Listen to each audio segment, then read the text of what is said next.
καλούμαστε να τους αντιμετωπίσουμε. Και είμαστε έτοιμοι, οι ομάδες θα πάρουν τη θέση τους για να ξεκινήσει ένα πολύ μεγάλο παιχνίδι που κάτω από προϋποθέσεις μπορεί να είναι ένας ακόμα θρίαμβος για την ελληνική ομάδα. Οι Έλληνες οπαδοί είναι όρθιοι και χειροκροτούν, φωνάζουν και επιθυμούν την εθνική μας. Ο Ζήσης ο Βρύδας θα είναι στην κορυφή της επίθεσης. Και ο Ζαγοράκης θα είναι στη μεσαία γραμμή, συλλετερώσει τον Χωσέ Μαρία Τσεμπερία. Πιο δύσκολο. Είναι πολύ επικίνδυνος ο Βιζέντε. Γιαννακόπουλος αριστερά, Βρίζας. Για να δούμε, ο Ζαγοράκης θα πάρει το φάουλ. Από τον Μαρτσένα. Πολύ έξυπνη κίνηση του Θοδωρή του Ζαγοράκη. Με πολύ δύναμη. Πάρα πολύ δύναμη και πάει για κόρνερ αν δεν γυρίσει ο Φίσας. Πάει να γυρίσει ο Φίσας. Γιαννακόπουλος πάει να κερδίσει με τον Μπουγιόλ. Χάνει από τον Μπουγιόλ. Φεύγει ο Ετσεμπερία. Νέο φάουλ εκεί για να σταματήσει τον Ετσεμπερία. Και άλλη κάρτα στον Καραγκούνη. Καραγκούνης έχει, όχι ευτυχώς. Ναι. Τη βλέπει τώρα όμως. Κίτρινη λοιπόν και για τον Καραγκούνη. Ο Μίχελ τις βγάζει πάρα πολύ εύκολα και θέλει προσοχή για την ελληνική ομάδα. Out. Το φάουλ εδώ, πώς περνάει από τους πάντες. Βρίσκεται εκεί μόνος του ο Ελκέρα, αλλά έκανε κάτι σαν λάθος και του Καψί. Η μπάλα στον Μοριέντες, θέλει πολύ προσοχή, ένα μήνας. Τον βλέπουμε εδώ ο Μοριέντες με την προσποίησή του, εκμεταλλεύτηκε το ότι δεν έδιωξαν γρήγορα και με μία οι Έλληνες αμυντικοί και μας τιμώρησε. Ο Νάντο Μοριέντες, δύο λάθη σε μία φάση. Δεν τα αφήνουν ασυγχώρητα παίκτες της κλάσης του Μοριέντες. Πάρα σε κάποια γωνία είχε τύχει αυτό το σούτ. Η παλιά στην άκρη για τον Χωακίν. Στόχος και της Ρεάλ. Η σέντρα, ευτυχώς για την ελληνική ομάδα. Φοβερή ευκαιρία.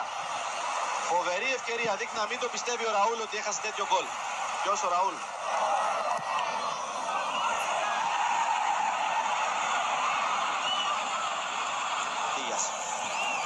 Θα φύγει ο Μοριέντες και θα περάσει ο Βαλερών. 2-2 οι αλλαγές. Διώξει με γροθιές ο Νικοπολίδης και πολύ καλά έκανε. Σωστή παρατήρηση στον Ραούλ, μπράβο. Γιατί πολλές φορές. Για να δούμε ο Χαριστέας σουτ. Όχι! Γκολ από το Χαριστέα! 1-1 από τη μαγική παλιά του Τσάρι. Εκτελεί εμψυχρό τον Ίκερ Κασίγια. Ξανά ο Βαλερών περνάει για τον Βιζέντε μπροστά. Πάει να βγει ο Δέλλας πάνω του, τον κλείνει και κόβει πεντακάθαρα. Πάει να τον κλείσει τώρα ο Φίσας. Πέρασε ο Χωακίν. Ευτυχώς που δεν παρακολούθησε ο Παράχα και ο Ραούλ. Πάλι ήταν μακριά ο Φίσας από το Χωακίν. Πάλι ήταν μακριά.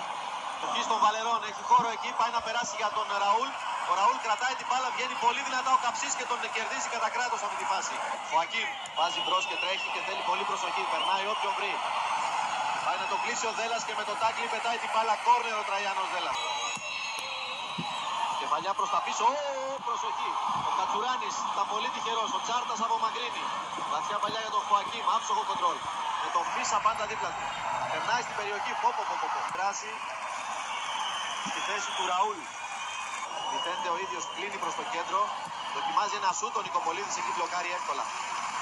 Και ζητάει από τους παίκτες του να ανέβουν προς τα πάνω. 6 λεπτά ακόμα λοιπόν, κρατάμε το 1-1 με νύχια και με δόντια. Βγαίνει ο Φίσας, φεύγει το Παναθηναϊκό, πήγε στην Μπενφίκα, μπαίνει. Νέα σέντρα, επικίνδυνα τα πράγματα. Και κόρνερ από τον Μιχάλη Καψία λεπτά. Έληξε το παιχνίδι, οι Έλληνες πανηγυρίζουν. Η Ελλάδα είναι με το ένα πόδι. Κάτι είναι αυτός Κώστα, με 4